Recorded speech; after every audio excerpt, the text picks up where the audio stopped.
మన బాడీకి resistance power అండి, రోగ నిరోధక శక్తి అంటాం కదా, అది బాగుండాలి అంటే తినే ఫుడ్లో జింక్ ఉండాలి.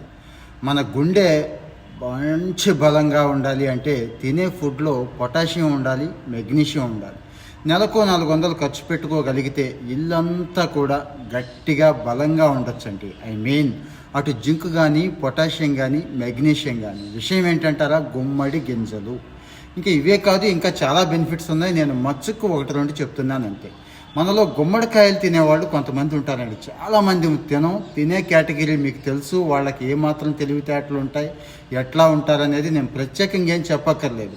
మరి ఆ గుమ్మడికాయను పుట్టించిన గుమ్మడి గింజను తీసుకుంటే, ఆ గుమ్మడి గింజలు డైలీగా తీసుకుంటే అవి చేసే అద్భుతాలు 1 కాదు 2 కాదు.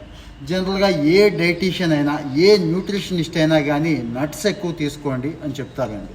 ఈ నట్స్ అంటే జనరల్గా మంచి బాదం పప్పు,